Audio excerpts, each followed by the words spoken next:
Hello and welcome to the quant chemistry. तो quantum chemistry की series के अंदर जो हम कुछ लास्ट वीडियोस के बारे में जो हमने डिस्कशन किया था, उन वीडियोस में हमने वेव फंक्शंस के बारे में काफ़ी डिस्कशन किया है। Wave function, acceptable wave function, normalised wave functions क्या होते हैं, ऑर्थोगोनल वेव फंक्शंस क्या होते हैं, इन सब के बारे में डिस्कशन किया था। हमने एक्सेप्टेबल वेव फंक्शन से रिलेटेड कुछ क्वेश्चंस भी किए थे, काफ़ी सारे एग्जाम्पल किए थे कि किस तरीके से एक्सेप्टेबल वेव फंक्शन को हम आइडेंटिफाई करते हैं, और उससे रिलेटेड हमने प्रीवियस ईयर क्वेश्चंस भी कुछ सोल्व किए थे। तो अभी जो हम स्टार्ट करेंगे वो हम स्टार्ट करेंगे operators in quantum mechanics. Operators से रिलेटेड लगभग हर एग्जाम के अंदर कोई ना कोई क्वेश्चन हमें मिलता है। वो एग्ज़ाम चाहे आपका जैम का एग्ज़ाम हो, नेट का एग्ज़ाम हो, गेट, पीजीटी, कोई ऐसे किसी स्टेट का असिस्टेंट प्रोफेसर का एग्ज़ाम हो, या फिर केमिस्ट्री से रिलेटेड अदर पीएससी एग्ज़ाम्स हो, वहाँ पे हमें ये ऑपरेटर से रिलेटेड क्वेश्चंस बहुत बार देखने को मिलते हैं। तो हम ऑपरेटर्स को बहुत अच्छे से कवर अप करेंगे, इसकी एक एक चीज़ को हम समझेंगे, कुछ न्यू चीज़ें हैं वो भी हम देखेंगे, और हम कहीं बहुत सारे क्वेश्चंस करेंगे, डिफरेंट एग्जांपल्स करेंगे, तो बहुत अच्छे से कवर अप करेंगे इसको हम ऑपरेटर्स को। तो स्टार्ट करते हैं हम ऑपरेटर्स के ऊपर जो हमारा डिस्कशन है वो हम स्टार्ट करते हैं। तो ऑपरेटर्स को अगर जनरली अगर हम डिफ़ाइन करें तो ऑपरेटर्स को हम जनरली डिफ़ाइन कर सकते हैं कि ऑपरेटर्स क्या होते हैं। These are the any mathematical calculations, जो हम किसी भी way that changes one functions into another function, कि कोई भी मैथमेटिकल कैलकुलेशन जो हम किसी एक फंक्शन के ऊपर अप्लाई करेंगे, और अप्लाई करने से वो एक फंक्शंस है वो हमारा क्या होगा, किसी डिफरेंट अनदर फंक्शन के अंदर कन्वर्ट हो जाएगा। और अगर फिजिकली अगर हम बात करें क्वांटम मैकेनिक्स के बेस के ऊपर, तो क्या होता है कि एक स्टेट ऑफ द सिस्टम की कोई स्टेट होती है, उस एक स्टेट को दूसरे स्टेट के अंदर चेंज कर देगा। फॉर एग्जांपल हमारा ओ अगर हमारा ऑपरेटर है कोई, अगर हम इसे अगर किसी साई एक्स है जो कि वेव फंक्शन हमारा होता है, वो स्टेट को रिप्रेजेंट कर रहा है एक, तो अगर हम इस ऑपरेटर को साई एक्स के ऊपर लगाएंगे तो ये हमारा हमें क्या मिलेगा, साई डैश एक्स, जो कि हमारे लिए किसको रिप्रेजेंट करेगा, एक न्यू स्टेट को रिप्रेजेंट करेगा। ये हम कह सकते हैं कि ऑपरेटर को किसी हमने एक स्टेट के ऊपर लगाया, और एक स्टेट के ऊपर अगर अप्लाई किया इसको, तो अप्लाई करने के बाद हमें ये क्या दे रहा है, एक न्यू स्टेट दे रहा है। तो एक तो हमारा ये हो गया। और मैथमेटिकली अगर हम बात करें, मैथमेटिकली हम ये बोलेंगे कि कोई भी मैथमेटिकल कैलकुलेशन हो सकती है, जो कि हमारा क्या हो सकता है, मल्टीप्लिकेशन हो सकता है, एडिशन हो सकता है, सब्सट्रैक्शन भी हो सकता है, या फिर हमारा डिवीज़न भी हो सकता है, इंटीग्रेशन हो सकता है, डिफरेंशिएशन हो सकता है, डबल डिफरेंशिएशन हो सकता है, डबल इंटीग्रेशन होता है। तो किसी भी टाइप की मैथमेटिकल कैलकुलेशन होगी, जो क्या करेंगे हम, ऑपरेटर ये हमारा होगा, एक फंक्शन के ऊपर हम इसको अप्लाई करेंगे, और अप्लाई करने के बाद जो ये हमारा होगा वो एक हमें एक न्यू वेव फंक्शन देगा। चलो हम इसको एफ डैश ना लिख के ऐसे लिख देते, ये हमारा f1 लिख रहा हूँ मैं इसको, और इसको लिख रहा हूँ f2। ये हमारा एक न्यू फंक्शन जो हमारे पास जनरेट करेगा, वही हमारा क्या हो जाएगा, ऑपरेटर हो जाएगा। तो ऑपरेटर हमारा सिंपली क्या है, मैथमेटिकल कैलकुलेशन होगी, कोई भी मैथमेटिकल कैलकुलेशन, कोई भी ऑपरेशन होगा, मैथमेटिकल ऑपरेशन होगा जो हम अप्लाई करते हैं एक फंक्शन के ऊपर, और एक फंक्शन के ऊपर अप्लाई करने के बाद अगर हमारा वो अगर एक न्यू फंक्शंस बन जाता है, तो वही हमारा ऑपरेटर होता है। एग्जाम्पल के लिए अगर सिंपली अगर हम बात करें, अगर हम ये देखते हैं, सबसे सिंपल लेके चलते हैं कि मैंने कोई एक फंक्शन लेके चलता हूँ मैं, एक्स स्क्वेयर प्लस 2x कोई भी हमने फंक्शन लिया है, ये हमारा एक फंक्शन है। तो यहाँ पे हमारा ऑपरेटर मैं बोलता हूँ कि हमने इसे मल्टीप्लाई कर दिया बाई 3, ये एक हमारा मल्टीप्लाई बाई 3 है, तो ये ऑपरेशन लगा रहा हूँ, तो ये ऑपरेटर, तो 3 से मल्टीप्लाई करना हमारा क्या होगा, ऑपरेटर होगा। और 3 से अगर हम इसको मल्टीप्लाई कर देंगे तो ये हमारा बनेगा 3x स्क्वेयर प्लस 6x। तो हमारा पहले फंक्शन था x स्क्वेयर प्लस 2x, और ये फंक्शन हमारा चेंज हो गया 3x स्क्वेयर प्लस 6x के अंदर। तो ये हमने मल्टीप्लिकेशन किया है 3 से, तो यही हमारा ऑपरेटर हो गया। तो 3 हमारा यहाँ पे क्या काम कर रहा है, ऑपरेटर का काम कर रहा है ये चीज़, ठीक है। तो ये हमारा ऑपरेटर हो गया। फिर अगर हम बात करें, अगर हम डिफ्रेंशिएशन करते हैं इसी फंक्शन को लेके चलते हुए, x square plus 2x d/dx अगर हम करते हैं, तो अब हमारा जो ऑपरेशन है वो ऑपरेशन क्या है, डिफ्रेंशिएशन या फिर derivative with respect to x, differentiation with respect to x। तो ये अगर हमारा होगा तो ये डेरिवेटिव हमारा हो जाता है 2x प्लस 2। तो एक्स स्क्वेयर का डेरिवेटिव करेंगे और 2x का डेरिवेटिव करेंगे, तो एक्स स्क्वेयर का डेरिवेटिव 2x होता है ना, क्योंकि डेरिवेटिव में हमारा क्या होता है, जो पावर है वो अगर डेरिवेटिव करते हैं तो पावर जो आगे आ जाती है और एक पावर हमारी कम हो जाती है, तो ये 2x बन जाता है। वहीं पे अगर 2x का डेरिवेटिव करोगे तो कांस्टेंट का डेरिवेटिव होता नहीं है। आई होप कि ये सब चीज़ें आपको पता है। अगर किसी को अगर नहीं पता, जिसका बायोलॉजिकल बैकग्राउंड है, तो उसे क्वांटम मैकेनिक्स करने से पहले उसे 3-4 चीज़ें आनी ही चाहिए। एक तो मैट्रिक्स से रिलेटेड चीज़ इन्फॉर्मेशन उसे पता होनी चाहिए, मैट्रिक्स, एक डिफ्रेंशिएशन, डेरिवेटिव बेसिक, और तीसरा जो इंटीग्रेशन है ये इतनी चीज़ें उसे अच्छे से क्लियर होना चाहिए, क्योंकि ये सारी चीज़ें जो डेरिवेटिव, मैट्रिक्स, मल्टीप्लिकेशन और डिफरेंशिएशन, इंटीग्रेशन, ये सारी की सारी चीज़ें हैं। ये बायोलॉजिकल बैकग्राउंड वाले ये नहीं कह सकते कि ये मैथ ये हमें नहीं आता, क्योंकि ये सारी चीज़ें हम फिजिक्स के अंदर करते हैं। तो फिजिक्स जब हम 11th-12th के अंदर फिजिक्स हर किसी ने की होती है, तो वहाँ पे ये सारी चीज़ें हम सीखते हैं। तो अगर किसी का अगर फिर भी अगर दिक्कत हो तो उसे एक बार कोई भी आप यूट्यूब के ऊपर से 12th के मैथमेटिक्स की, 11th के मैथमेटिक्स की आप वीडियोस देख सकते हैं। तो वहाँ से आप अपना मैट्रिक्स, डिफ्रेंशिएशन और इंटीग्रेशन, ये सारी जो बेसिक आप देख लेना। बाकी जब थोड़ा कॉम्प्लेक्स इंटीग्रेशन जहाँ पे हम यूज करेंगे, लाइक कि हम हार्मोनिक ऑसिलेटर एंड हाइड्रोजन का जब हम सोल्व करेंगे, प्रॉब्लम्स जहाँ पे सोल्व करेंगे हाइड्रोजन एटम से रिलेटेड, वहाँ पे कुछ स्टैंडर्ड इंटीग्रेशंस आएंगे, वो मैं आपको सही से बता दूंगा किस तरीके से उनको याद रखना है, किस तरीके से उनको यूज करना है। वो सारी चीज़ें मैं आपको बताता हुआ चलूँगा जहाँ पे जो चीज़ें यूज होंगी। पर फॉर द टाइमिंग अगर ये चीज़ें नहीं आती तो आपको ये चीज़ें सीखनी पड़ेंगी, differentiation and integration for the quantum करने के लिए, और स्टैटिस्टिकल थर्मोडायनेमिक्स में भी ये चीज़ें यूज होती है। तो ये सब चीज़ें आपको सीखनी पड़ेगी। तो यहाँ पे हमारा जो ऑपरेटर था वो ऑपरेटर था हमारा एक्स स्क्वेयर प्लस 2x, नहीं सॉरी, ऑपरेटर था हमारा d/dx, ठीक है, और फंक्शन था हमारा एक्स स्क्वेयर प्लस 2x। जब हमने इसके ऊपर ये ऑपरेटर लगाया, डिफरेंशियल ऑपरेटर लगाया, तो इससे हमारा जो वेव फंक्शन है वो किसके अंदर चेंज हो गया, 2x प्लस 2 के अंदर चेंज हो गया। तो ये हमारा ओल्ड फंक्शन था, f1 था, और ये हमारा न्यू फंक्शन बन के आया f2x। तो इसीलिए हम क्या बोल रहे हैं कि हमारा जो कोई भी मैथमेटिकल कैलकुलेशंस जो हम एक फंक्शन के ऊपर अप्लाई करते हैं और जिससे हमें न्यू फंक्शंस मिलता है, वो हमारा क्या होता है, ऑपरेटर होता है, मैथमेटिकल ऑपरेटर। और क्वांटम में अगर हम बात करें तो जहाँ पे स्टेट चेंज होती है, एक ऑपरेशन को लगाने से एक न्यू स्टेट के अंदर फंक्शन चला जाता है या फिर सिस्टम चला जाता है, उसे हम बोलते हैं ऑपरेटर। तो आई होप कि आपको ये चीज़ क्लियर होगी। तो ऑपरेटर से ये हमारा हो गया। फिर क्वांटम मैकेनिक्स में हमारे पास क्या होता है कि कोई भी ऑब्जर्वेबल होता है जिसे हम क्लासिकल मैकेनिक्स के अंदर ऑब्जर्व कर सकते हैं, कोई भी ऑब्जर्वेबल जिसे हम क्लासिकल मैकेनिक्स के अंदर ऑब्जर्व कर सकते हैं। यहाँ पे ऑब्जर्वेबल का मतलब, मेरा सिंपल सा मतलब है कि जो हमारी फिजिकल क्वांटिटी होती है, फिजिकल क्वांटिटी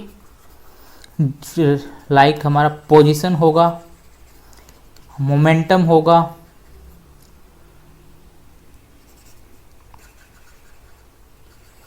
मोमेंटम जैसे लीनियर मोमेंटम होगा हमारे पास यहाँ पे, इसे हम क्लासिकल फिजिक्स के अंदर हम मेजर कर सकते हैं। एंगुलर मोमेंटम होगा, स्पीड होगी, वेलोसिटी होगी, मोमेंटम होगा हमारा।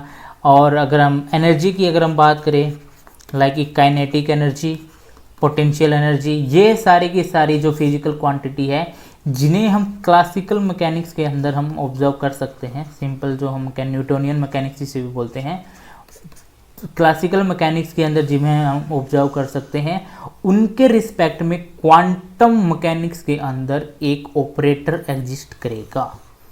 ठीक है, जो ऑपरेटर एग्जिस्ट करेगा जिससे हम वो फिजिकल क्वांटिटी है वो क्वांटम मैकेनिक्स के अंदर वेव फंक्शंस को यूज़ करके हम फाइंड आउट कर सकते हैं। तो ये क्वांटम मैकेनिक्स का एक पोस्टुलेट भी है, और ये यहाँ पे जो क्वांटम मैकेनिक्स के अंदर जो ऑपरेटर्स होते हैं उनके लिए एक डेफिनेशन का भी काम करती है कि फॉर एवरी ऑब्जर्वेबल, यहाँ पे ऑब्जर्वेबल का मतलब कोई भी physical quantity of A system होती है जिसे हम क्लासिकल मैकेनिक्स के अंदर ऑब्जर्व कर सकते हैं, उसके रिस्पेक्ट में यहाँ पे क्या होगा, क्वांटम मैकेनिक्स के अंदर एक मैथमेटिकल ऑपरेटर एग्जिस्ट करेगा। अगर पोजीशन है तो पोजीशन ऑपरेटर होगा, मोमेंटम है तो मोमेंटम ऑपरेटर होगा, एनर्जी है तो एनर्जी ऑपरेटर होगा, kinetic energy operator, potential energy operator, linear momentum operator, angular momentum operator. और इन ऑपरेटर को हम ऊपर एक जिसे हैट लगा के, जिसे कैरेट भी बोलते हैं, इससे रिप्रेजेंट करते हैं। जैसे P कोई ऑपरेटर होगा ना, तो P ऑपरेटर को हम ऐसे रिप्रेजेंट करेंगे कि P के ऊपर हम ये लगा देंगे, कैप लगा देंगे। तो इसका मतलब क्या होगा, ये हमारा ऑपरेटर है इन क्वांटम मैकेनिक्स। ऐसे ही एंगुलर मोमेंटम को L से रिप्रेजेंट करते हैं, तो L का जो ऑपरेटर होगा ना, उसे हम L के ऊपर कैप लगा के रिप्रेजेंट करेंगे, L कैप। L इसे कैरेट भी बोलते हैं, कैरेट, CRAT। ठीक है, ये भी बोलते हैं इसे। जैसे एनर्जी ऑपरेटर होगा, जैसे हैमिल्टोनियन होगा, तो हैमिल्टोनियन के ऊपर हम ये लगा देंगे कैरेट। तो ये हमारा ऑपरेटर। तो L अगर सिंपल लिखूँगा ना मैं, L अगर सिंपल लिखा तो वो रिप्रेजेंट करेगा हमारा किसको, एंगुलर मोमेंटम, फिजिकल क्वांटिटी को रिप्रेजेंट करेगा ये। ठीक है, L किसको रिप्रेजेंट कर रहा है, एंगुलर मोमेंटम को, यानी कि वैल्यू ऑफ एंगुलर मोमेंटम। ठीक है, या फिर वैल्यू लिख देंगे। ठीक है, यहाँ पे। और अगर L के ऊपर अगर मैं ये लगा देता हूँ ना, कैप लगा दिया, कैरेट लगा दिया, तो ये रिप्रेजेंट कर रहा है एंगुलर मोमेंटम ऑपरेटर को। ठीक है, ये ऑपरेटर को रिप्रेजेंट कर रहा है। तो आपको ये चीज़ ध्यान रखनी है, ये हमारा कैप से इसको रिप्रेजेंट करते हैं जनरली, ऊपर कैप लगा के। ठीक है, बेसिकली क्वांटम मैकेनिक्स के अंदर अगर हम जो ऑपरेटर की हम बात करें ना, तो वो हमारे दो टाइप के ऑपरेटर्स होते हैं यहाँ पे। एक होता है यूनिटरी ऑपरेटर और एक होता है हर्मिशियन ऑपरेटर। जो यूनिटरी ऑपरेटर होता है ना, जो यूनिटरी ऑपरेटर होता है, जहाँ पे मैंने आपको टाइम डिपेंडेंट श्रोडिंगर इक्वेशन बनाई थी, यूनिटरी ऑपरेटर यूज होता है time evolution of A state. ठीक है, किसी भी स्टेट का हम टाइम इवोल्यूशन करते हैं, तो टाइम के साथ जो चेंज हो रही है उसकी प्रॉपर्टीज़ कैसे चेंज होती है, उसके लिए हम यूज़ करते हैं यूनिटरी ऑपरेटर्स। इसको मैं आगे फर्दर वीडियोस के अंदर डिटेल में डिस्कस करेंगे। अभी जस्ट सिर्फ समझने के लिए कि क्वांटम मैकेनिक्स के अंदर हमारे पास दो टाइप के ऑपरेटर्स होते हैं। एक टाइम इवोल्यूशन, जिसे हम टाइम डिपेंडेंट प्रॉपर्टीज़ के लिए यूज़ करते हैं, time dependent Schrodinger equation time dependent properties के लिए यूज करते हैं यूनिटरी ऑपरेटर। एक होता है हर्मिशियन ऑपरेटर, और हर्मिशियन ऑपरेटर हमारा यह यूज होता है जो फिजिकली ऑब्जर्वेबल क्वांटिटीज़ होती है ना, उनके लिए, for physically observable quantities in quantum mechanics, उनके लिए यूज होता है हमारे पास हर्मिशियन ऑपरेटर। यानी कि जो ऑपरेटर हम यूज़ करते हैं ना physically observable quantities like momentum, position, energy, ये जितने भी ऑपरेटर जो हम यूज कर रहे हैं ना, ये सारे के सारे हर्मिशियन ऑपरेटर होते हैं। ठीक है, इसके ऊपर भी हम एक डिटेल वीडियो करेंगे कि हर्मिशियन ऑपरेटर्स क्या होते हैं, किसी ऑपरेटर को हर्मिशियन ऑपरेटर हम कब बोलते हैं। यूनिटरी ऑपरेटर के बारे में भी मैं डिटेल में डिस्कस करूँगा। फॉर द टाइम बिंग हमारे लिए यही इम्पोर्टेंट है कि जो ऑपरेटर्स हमारे पास होते हैं उन्हें हम दो टाइप के ऑपरेटर्स हम बोल सकते हैं। एक हमारा यूनिटरी ऑपरेटर होगा और एक हमारा क्या होगा, हर्मिशियन ऑपरेटर होगा। यूनिटरी ऑपरेटर्स को हम यूज़ करते हैं time evolution of A state के लिए। ठीक है, किसी भी स्टेट का हम टाइम इवोल्यूशन करते हैं कि विद रिस्पेक्ट टू टाइम वो कैसे चेंज हो रही है, उसको प्रॉपर्टीज निकालने के लिए हम यूनिटरी ऑपरेटर्स का यूज करते हैं। और जो हर्मिशियन ऑपरेटर्स होते हैं वो होते हैं जो फिजिकली ऑब्जर्वेबल क्वांटिटीज़ होती है क्वांटम मैकेनिक्स के अंदर उनके लिए, लाइक मोमेंटम, ठीक है, लाइक हमारा मोमेंटम, ठीक है, पोजीशन, एनर्जी एटसेट्रा, ये जितनी भी चीज़ें होती है, kinetic energy, potential energy, linear momentum, angular momentum, जो फिजिकल क्वांटिटी हम ऑब्जर्व करते हैं, उनके लिए यूज होता है हर्मिशियन ऑपरेटर। यानी कि जिनसे ये सब चीज़ें आएंगी ना, वो सारे के सारे ऑपरेटर्स जो होते हैं वो हमारे होते हैं हर्मिशियन ऑपरेटर्स होते हैं।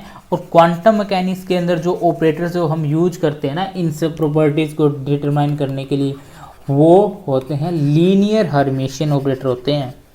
ठीक है, इसको भी हम नेक्स्ट वीडियो के अंदर हम कवर अप करेंगे कि लीनियर हर्मिशियन ऑपरेटर्स क्या होते हैं, हर्मिशियन ऑपरेटर्स क्या होते हैं। ठीक है, ये चीज़ हम देखेंगे नेक्स्ट वीडियो के अंदर, हम देखेंगे आने वाले टाइम में जो वीडियोस हम करेंगे उनके अंदर unitary operator, hermitian operator, linear hermitian operator, इन सभी चीज़ों को समझेंगे। आज हमारा बेसिक इंट्रोडक्शन चल रहा है ऑपरेटर्स के लिए। तो ऑपरेटर्स और क्वांटम मैकेनिक्स के अंदर जो हम यूज़ करते हैं, तो बेसिकली जैसे हम यूज़ करते हैं हमारा पोजीशन ऑपरेटर जैसे आएगा।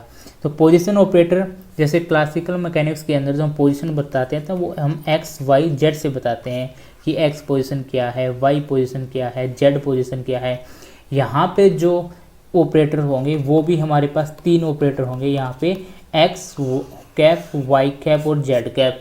तो ये हमारे क्या होते हैं, पोजीशन ऑपरेटर होते हैं, जो हमें क्या बताते हैं, पोजीशन ऑफ पार्टिकल्स बताते हैं। ये एक्स डायरेक्शन में, ये वाई डायरेक्शन में और ये जेड डायरेक्शन में। और कंप्लीट बताने के लिए हमें पता है कि एक्स वाई जेड है, वो तीनों हमें कोऑर्डिनेट चाहिए होते हैं। तो ये हमारा पोजीशन ऑपरेटर होता है। फिर उसके बाद हमारा एक आता है मोमेंटम ऑपरेटर, या फिर जैसे हम बोलेंगे linear momentum operator. Linear momentum के ऑपरेटर और एंगुलर मोमेंटम दोनों अलग होते हैं। ये भी हमारे पास जैसे P जो है, इसका हमारे पास क्या होता है, ये हमारे पास होता है Px, जिसे हम लिखते हैं minus iota h cup curly by curly x. ये हमारा होता है Px, यानी कि मोमेंटम इन एक्स डायरेक्शन। ठीक है, वाई कैप अगर हम लिखेंगे तो minus iota H curly by curly y, और पी जेड अगर हम लिखेंगे माइनस एच कैप, तो एच रिड्यूस्ड प्लैंक्स कांस्टेंट होता है। ये जो एच कैप जो मैं लिख रहा हूँ ना, यहाँ पे जो एच कैट लिख रहा हूँ, ये होता है हमारा h अपॉन 2 पाई, और इसे हम बोलते हैं reduced Planck constant. Reduced Planck constant क्यों बोलते हैं, क्योंकि h तो हमारा होता है प्लैंक्स कांस्टेंट, h तो क्या है, प्लैंक्स कांस्टेंट है। जब किसी चीज़ को हम किसी से डिवाइड करते हैं, स्पेशली जो वैल्यू एक से बड़ी वैल्यू से डिवाइड करते हैं, तो जो वैल्यू होती है ना वो क्या हो जाएगी, लेस हो जाएगी। यानी कि जो एच कैप की जो वैल्यू आएगी, एच कैट की वैल्यू आएगी, वो एच से छोटी आएगी। क्योंकि किसी चीज़ को अगर किसी एक से बड़ी संख्या से अगर डिवाइड करते हैं, जैसे 4 को अगर मैं 2 से डिवाइड करूँगा तो ये आंसर आएगा 2। तो ये जो 2 है ना वो क्या हो गया, 4 से छोटा हो गया।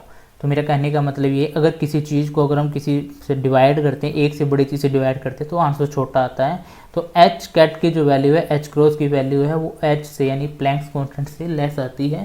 तो इसीलिए एच कैट है, इसको हम बोलते हैं रिड्यूस्ड प्लैंक्स कांस्टेंट। तो ये हमारी ये तीनों वैल्यूज़ है, ये हमें याद रखनी है कि momentum in x direction, momentum in y direction, momentum in z direction. और टोटल जो आएगा ना, जो पी जो आएगा हमारा, वो हमारा आएगा Px, Py और Pz। यहाँ से हमारा जब हम तीनों को अगर हम अप्लाई करेंगे यहाँ पे, तो माइनस आइटा एच कैट यहाँ पे कॉमन आ जाएगा। ये हमारा हो जाएगा curly by curly x plus curly by curly Y curly by curly z. ये डेरिवेटिव होता है, इसे हम पार्शियल डेरिवेटिव बोलते हैं। ये जो करली जो मैं लिख रहा हूँ ना, ये जो करली जो मैं बोल रहा हूँ, इसे हम बोलते हैं पार्शियल डेरिवेटिव। ठीक है, पार्शियल डेरिवेटिव ये होता है। और ये जो पूरा का पूरा जो ये फंक्शंस है, ऑपरेटर है, इसको हम उल्टे डेल्टा से रिप्रेजेंट करते हैं। ठीक है, तो यानी कि जो टोटल मोमेंटम ऑपरेटर है हमारा, वो क्या हो जाएगा, आइटा एच क्रॉस डेल्टा। ठीक है, ये चीज़, ये हमारा हो गया मोमेंटम, लीनियर मोमेंटम ऑपरेटर। ठीक है, फिर इसके बाद जो हमारा नेक्स्ट मोमेंटम जो ऑपरेटर हम देखते हैं, वो हम देखते हैं एंगुलर मोमेंटम देखते हैं। एंगुलर मोमेंटम को अगर हम जनरली जब देखते हैं तो जो एल जो हमारा होता है ना वो होता है आर क्रॉस पी। एल हमारा होता है आर क्रॉस पी होता है जब हम क्लासिकल मैकेनिक्स के अंदर हम देखते हैं। तो आर हमारा जो होता है वो होता है आईटा एक्स आई कैप, वाई जे कैप और जेड के कैप। और जो P जो हमारा अभी अभी हमने जो लिखा है वो हमारा क्या आएगा, पी एक्स आई cap, P Y j cap और पी जेड के कैप।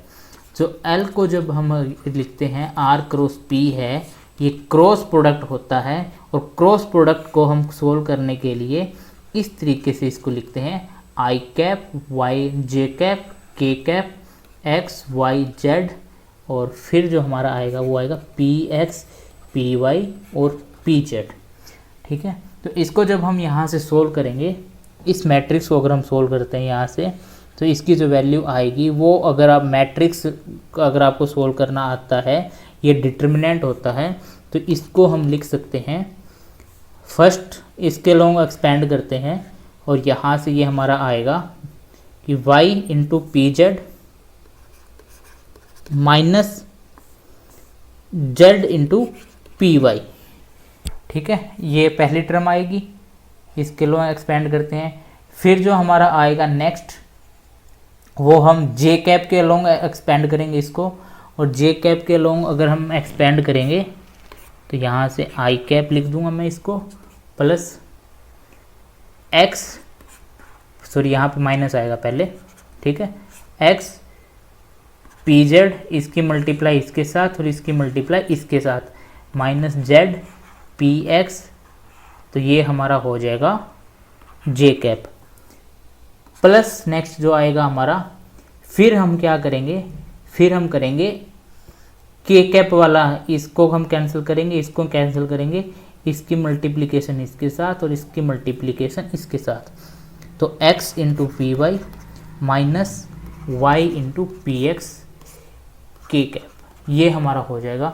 तो अगर हम इसको अगर पूरा डिटेल में अगर हम यहाँ से लिखेंगे तो ये हमारा बन जाएगा y P Z minus Z P Y I cap, minus को अगर हम यहाँ पे अंदर मल्टीप्लाई कर देंगे तो ये टर्म प्लस की हो जाएगी और ये टर्म माइनस की हो जाएगी। तो इसको मैं आगे लिख लिखता हूँ, P X minus X P Z J cap plus X P Y minus, ये हमारा टोटल एंगुलर मोमेंटम बन जाता है यहाँ से। ठीक है, टोटल एंगुलर मोमेंटम हमारा यहाँ से ये बन जाएगा, तो ये हमारा टोटल एंगुलर मोमेंटम बन जाएगा। ठीक है, एल। अब यहाँ से जो आई कैप के साथ जो वैल्यू आती है ना, वो ऑलवेज होता है हमारा एक्स कंपोनेंट, तो इसे हम लिखेंगे एल एक्स।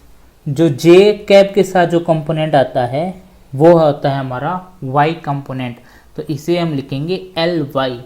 और जो जेड के साथ के कैप के साथ आएगा उसे हम लिखेंगे जेड कंपोनेंट, तो ये हमारा हो जाएगा एल जेड। यानी कि हम यहाँ से अब हम अगर इसको अगर स्प्लिट करते हैं तो हम इसको ऐसे लिख सकते हैं कि पहला हमारे पास क्या आएगा, एल एक्स, यानी कि एक्स कंपोनेंट। तो एक्स कंपोनेंट को हमने क्या लिखा है, y p Z minus Z P y. और पी जेड की वैल्यू पहले ही हमने लिखी थी कि जो पी जेड है हमारा वो क्या था, minus iota H curly by curly z. तो इसको हम ऐसे लिख सकते हैं minus iota h cross y curly by curly z. ऐसे ही माइनस आइटा एच, इधर जो पी वाई जो हमारा आएगा तो पी वाई की भी वैल्यू हमारे पास सेम इसी तरीके से लिखी जाएगी, तो z into curly by curly y. तो यहाँ से अगर हम माइनस आइटा एच अगर हम कॉमन लेंगे तो ये हमारा बन जाएगा Y curly by curly Z और जेड करली बाई करली वाई। तो ये हमारा बन गया एल एक्स कंपोनेंट। ठीक है, तो इसी तरीके से अगर हम पीछे से अगर हम एल वाई कंपोनेंट अगर हम लेके आते हैं तो एल वाई कंपोनेंट हमारा क्या है, ये वाला है, तो Z P X minus X P Z. तो इसी तरीके से अगर हम यहाँ पे ये वैल्यू रखेंगे किसकी, पी एक्स की वैल्यू रखेंगे करली by curly x minus x, इसी की पी जेड की वैल्यू रखेंगे minus iota h x into curly by curly z.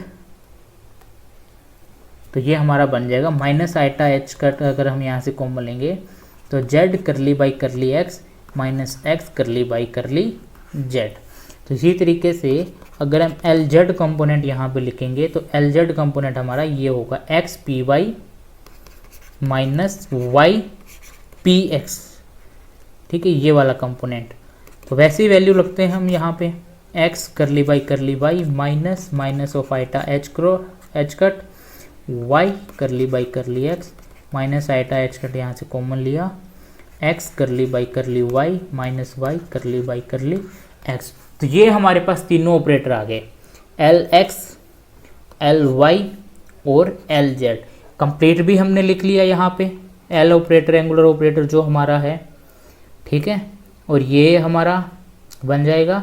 तो हम इसको कैसे लिखेंगे, जो एल जो हमारा है ना, तो एल एक्स आई cap, L Y j cap, L Z के कैप, ठीक है, ऐसे हम इसको लिखते हैं। तो यहाँ से ये तीनों हमारे पास आ गए L y L x L z, ठीक है, एक्स वाई जेड। तो अगर कभी कुछ सब्जेक्टिव एग्जाम में अगर ड्राइव करना आ जाए तो हम इस तरीके से इसको स्टार्ट करते हैं आर क्रॉस पी से, फिर हम इसका क्रॉस प्रोडक्ट करते हैं, क्रॉस प्रोडक्ट करके हम अलग अलग ऑपरेटर है वो हम इसको फाइंड आउट कर लेते हैं। तो ये हमारा हुआ ये चीज़। अब हम इसको याद करने का जो हमारा तरीका है ना, जो हम इसको याद करते हैं, तो इसको याद करने का एक सिंपल तरीका होता है कि हम इसको एक्स वाई जेड जो हमारा है ना, उसको हम लिखते हैं ऐसे सर्कल के अंदर, ठीक है, ऐसे लिखते हैं एक्स वाई और जेड, एक्स वाई और जेड। जब हमें अगर एल एक्स लिखना है, ठीक है, तो हम स्टार्ट करेंगे वाई से, ठीक है, एल एक्स करना है तो एक्स के बाद हमारा आएगा, पहले वाई लिखना है, फिर लिखना है आइटा माइनस आइटा एच, तो हर एक के बाहर आएगा, ये चीज़ तो याद रखनी है कि माइनस आइटा एच कट बाहर आएगा, फिर वाई लिखना है, फिर करली वाई करली जेड करना है, ठीक है, एक्स से स्टार्ट करना है।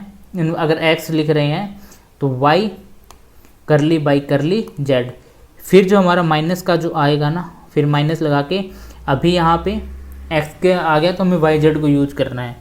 तो अभी हमने जेड का डेरिवेटिव किया है जेड के रिस्पेक्ट में, इस बार हम जेड को इधर रख देंगे, फिर आ जाएगा हमारा करली बाई करली वाई। तो ये हमारा हो जाएगा इस तरीके से। अब हम जो नेक्स्ट देखेंगे, नेक्स्ट अगर हम लिखते हैं एल वाई को लिखते हैं, तो एल वाई को अगर हम लिखेंगे तो माइनस आइटा एच कट तो लिखना है। फिर हम देखते हैं वाई है ना, तो वाई लिख रहे हैं, तो वाई के बाद क्या आ रहा है, जेड आ रहा है, तो जेड लिख दिया, और फिर क्या आएगा हमारा एक्स, तो करली बाई करली एक्स माइनस, अभी हमने जेड का किया था ना, जेड का नहीं किया था, जेड पहले लिखा था, इस बार हम एक्स को इधर लिख देंगे और जेड इधर आ जाएगा, x curly by curly Z. इसी तरीके से अगर हम एल जेड लिखेंगे तो minus iota h cross, z के आगे क्या आ रहा है एक्स, तो बच गया क्या वाई एल वाई, ठीक है। अभी हमने जब वाई के रिस्पेक्ट में किया है तो अभी वाई को ऐसे लिख देंगे और ये एक्स के रिस्पेक्ट में डेरिवेटिव। तो इस तरीके से आप इसको निकाल सकते हो कि जैसे अगर हमें एल एक्स निकालना है तो एक्स के बाद क्या आ रहा है वाई, तो पहले वाई लिख दिया, फिर हमें डेरिवेटिव करना है करली बाई करली जेड, फिर इसी टर्म को इस तरीके से लिखना है कि जेड का किया तो इस बार हम वाई का कर देंगे, ठीक है। इस तरीके सीक्वेंस में चल रहा है। तो सीक्वेंस कैसे चल रही है देखो आप, यहाँ से हमने एक्स स्टार्ट किया, एक्स वाई जेड, ठीक है, यहाँ पे वाई जेड एक्स, वाई से स्टार्ट किया वाई जेड एक्स, ठीक है, इधर जेड के बाद क्या आ रहा है एक्स वाई आ रहा है, तो जेड के आगे एक्स, एक्स के बाद वाई। तो इस तरीके से हम इसको लिख सकते हैं। तो ये हमारा हो गया एंगुलर मोमेंटम हो गया। अब एंगुलर मोमेंटम की जो वैसे अगर हम वैल्यू देखते हैं तो हमें पता है जब हम कोई भी वेक्टर का जब मैग्नीट्यूड लिखते हैं तो एल स्क्वायर वो क्या आता है L x square, L y square और एल जेड स्क्वायर आता है। ये इसका मैग्नीट्यूड होता है किसी भी वेक्टर फॉर्म का, ठीक है। ये मैग्नीट्यूड होता है इसका वेक्टर फॉर्म का, कि जैसे हम लिखते हैं ना आर, अगर r x y j cap z के कैप। तो आर का जब आप मैग्नीट्यूड लिखते हो तो क्या लिखते हो, x square plus y square plus z square under the root. तो आर स्क्वेयर क्या बन जाता है, x square y square z square, ये मैग्नीट्यूड हम लिखते हैं। तो ऐसे ही यहाँ पे एल स्क्वेयर लिखेंगे ना, वो हमारा क्या होता है, L x square L y square और एल जेड स्क्वेयर। और ये भी हमें बहुत अच्छे से पता है कि यहाँ पे जो एल जेड जो होता है ना, वो होता है एम एच कट। जो एम जो हमारा होता है ना, जो हम मैग्नेटिक मोमेंटम क्वांटम नंबर होता है, मैग्नेटिक क्वांटम नंबर होता है, ये वो होता है। और पूरे एल की जो वैल्यू होती है वो हमारी ये होती है रूट एल, ठीक है, रूट के अंदर L into L plus one H cut. तो ये चीज़ हमें याद रखनी है, ठीक है। इसको भी हम फ्यूचर में कुछ क्वेश्चंस को यूज करने के लिए हम इसको यूज करेंगे, ठीक है। ये एल स्क्वेयर की ये वैल्यू, ठीक है। मैंने यहाँ पे इसको डायरेक्ट लिखा, जब इसका हम स्क्वेयर करेंगे एल स्क्वेयर, तो यहाँ पे L into L plus one और एच कट स्क्वेयर। तो इस चीज़ को हम यूज़ करेंगे, तो ये भी आपको थोड़ा ध्यान रखना है। तो ये हमारा हो गया मोमेंटम ऑपरेटर, दोनों हो गए, लीनियर मोमेंटम ऑपरेटर और एंगुलर मोमेंटम ऑपरेटर। फिर हम बात करते हैं काइनेटिक एनर्जी ऑपरेटर की। अगर हम बात करें तो काइनेटिक एनर्जी हमारा, वैसे फिजिकली हम देखें तो क्या होता है हमारा, हाफ एम वी स्क्वेयर होता है। और इसको हम मोमेंटम की फॉर्म में ऐसे लिखते हैं कि m से ऊपर डिवाइड कर दिया, सॉरी m से मल्टीप्लाई और m से डिवाइड करेंगे, तो ये हमारा बन जाएगा 2m स्क्वेयर वी स्क्वेयर, जिसे हम ऐसे भी लिख सकते हैं एम वी स्क्वेयर। तो ये जो हमारा एम वी स्क्वेयर होता है ना, इसको हम लिख सकते हैं मोमेंटम होता है p स्क्वेयर अपॉन 2m, क्योंकि मास इंटू वेलोसिटी हमारा क्या होता है p, मोमेंटम, ठीक है। तो ये हमारी काइनेटिक एनर्जी का ये फॉर्मूला बन जाता है, मास इंटू वेलोसिटी मोमेंटम। तो काइनेटिक एनर्जी हमारा क्या बन गया, p स्क्वेयर बाई 2m। तो p स्क्वेयर बाई 2m करेंगे, तो अगर मैं इसको ऐसे लिखता हूँ, मान लो अगर मैं इसका x कंपोनेंट लिखता हूँ पी एक्स स्क्वेयर, तो पी एक्स की वैल्यू हमारे पास क्या होती है, minus iota H curly by curly square. जब हम इसको अगर स्क्वेयर करेंगे, स्क्वेयर करने का मतलब हम इसको 2 बार मल्टीप्लाई करेंगे, तो eta H curly by curly X और minus iota H curly by curly x. तो ये eta into eta, eta square H square और curly square into double derivative हो जाएगा ये करली स्क्वेयर अपॉन करली एक्स स्क्वेयर। तो आइटा स्क्वेयर की वैल्यू जो होती है ना, आइटा होता है माइनस रूट 1, तो आइटा स्क्वेयर की वैल्यू क्या आ जाएगी, -1। तो ये हमारा क्या बन जाएगा, minus h cut square curly square by curly x square. तो ठीक है, तो ये हमारा क्या बन जाएगा यहाँ से, तो इसको हम लिख सकते हैं minus h cut square upon 2m करली स्क्वेयर अपॉन करली एक्स स्क्वेयर,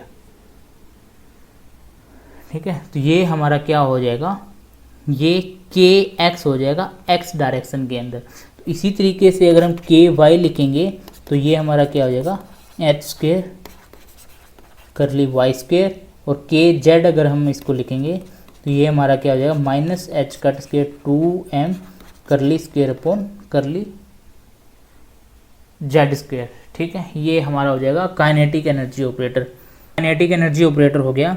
तो इसको हम काइनेटिक एनर्जी ऑपरेटर को अगर हम लिखेंगे, तो के एक्स प्लस के वाई प्लस के जेड अगर करके हम लिखेंगे, तो ये हमारा क्या बन रहा है, h square upon 2m square curly square curly Y square curly square upon curly Z square. यहाँ से माइनस एच कट स्क्वेयर आपका कॉमन आएगा, तो ये बनेगा आपका curly x square curly Y square curly Z square और करली जेड स्क्वेयर। तो ये जो होता है ना, यहाँ पे जो ये वाली जो टर्म है, इसको हम ऐसे रिप्रेजेंट करते हैं डेल स्क्वेयर से, उल्टा डेल स्क्वेयर होते हैं, जिससे हम बोलते हैं लैप्लेसियन ऑपरेटर, ठीक है। तो ये डेल स्क्वेयर होता है ना हमारा, ये करली स्क्वेयर अपॉन करली x square curly square upon करली Y square curly square upon curly Z square, इसे हम बोलते हैं लैप्लेसियन ऑपरेटर। ये क्वेश्चन कई बार एग्जाम्स के अंदर सीधा डायरेक्ट पूछा जाता है कि इस ऑपरेटर का नाम क्या है। जैसे ये आरपीएससी के अंदर 1-2 बार ये क्वेश्चन आ सकता है, आरपीएससी असिस्टेंट प्रोफेसर और पीजीटी के एग्जाम के अंदर, पीजीटी केमिस्ट्री के अंदर ये क्वेश्चन डायरेक्ट क्वेश्चन पूछा गया है कि इस ऑपरेटर को क्या कहते हैं। तो इस ऑपरेटर का नाम होता है लैप्लेसियन ऑपरेटर, तो ये हमें याद रखना है। तो हमारा जो काइनेटिक एनर्जी ऑपरेटर है ना, वो हमारा क्या बन गया, h cut square upon by 2m into del. तो ये हमारा काइनेटिक एनर्जी ऑपरेटर होता है। तो अभी हमने काइनेटिक एनर्जी ऑपरेटर भी कर लिया, ठीक है। तो फिर नेक्स्ट हम देखते हैं टोटल एनर्जी ऑपरेटर आता है, हैमिल्टोनियन ऑपरेटर, ठीक है। हैमिल्टोनियन बोलते हैं जिसे, और ये जो हैमिल्टोनियन होता है ना, टोटल एनर्जी ऑपरेटर होता है, टोटल एनर्जी ऑपरेटर। और टोटल एनर्जी हमें पता है क्या होता है, kinetic energy plus potential energy. तो काइनेटिक एनर्जी को तो हम लिख चुके हैं, ठीक है, प्लस में हमारी कोई भी पोटेंशियल एनर्जी जिसे हम V से रिप्रेजेंट करते हैं। तो ये हमारा टोटल क्या होता है, हैमिल्टोनियन ऑपरेटर होता है, जिसे हम H से लिखते हैं। तो ये भी ना एक इम्पोर्टेंट क्वेश्चन बनता है। इम्पोर्टेंट क्वेश्चन क्या होगा जब हम आगे करेंगे ना, तो वेरियस सिस्टम के लिए, like particle in a box, harmonic oscillator, ठीक है, हाइड्रोजन लाइक एटम, इन सिस्टम्स के लिए डायरेक्ट हैमिल्टोनियंस है वो एग्जाम के अंदर पूछे जाते हैं कि इस सिस्टम का जो हैमिल्टोनियन है वो आप बताइए क्या होता है। तो इसको हम हैमिल्टोनियन को जो आगे जैसे जैसे सिस्टम्स आते जाएंगे, जैसे जैसे हम पार्टिकल इन ए बॉक्स करेंगे, हार्मोनिक ऑसिलेटर सोल्व करेंगे, तो उन्हीं के अंदर हम ये सारी की सारी चीज़ें हम देखेंगे। Hydrogen like atom, harmonic oscillator, ये सारी चीज़ें जो आएंगी वो सारी चीज़ें हम वहाँ पे देखेंगे। तो ये भी एक बहुत ही इम्पोर्टेंट क्वेश्चन बनता है एग्ज़ाम्स के लिए, डायरेक्ट पूछा जाता है। कई बार के थोड़े कॉम्प्लेक्स टाइप के भी पूछ लेते हैं, जैसे H2 का पूछ लिया, ठीक है, हाइड्रोजन प्लस का या हीलियम का, इस तरीके से तो डायरेक्ट भी पूछा जाता है।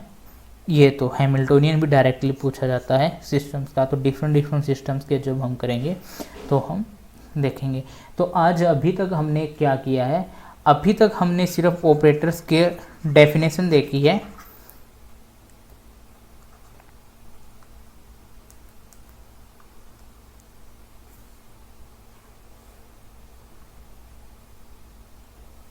अभी तक हमने सिर्फ ऑपरेटर्स की डेफिनेशन देखी है और डिफरेंट टाइप के ऑपरेटर हमने देखे हैं, जिसमें से एक जो सबसे पहले हमारा क्या है, पोजीशन ऑपरेटर्स है, जिसमें हमारा x cap, y cap, z cap, ये हो गया। एक हमारा क्या है, मोमेंटम है, लीनियर मोमेंटम, और जिसमें पी एक्स को हमने लिखा था iota H curly Y curly x, P y iota H curly Y curly y, p Z minus iota H curly Y curly z. एक हमने देखा है एंगुलर मोमेंटम, जिसे हम एल से रिप्रेजेंट करते हैं।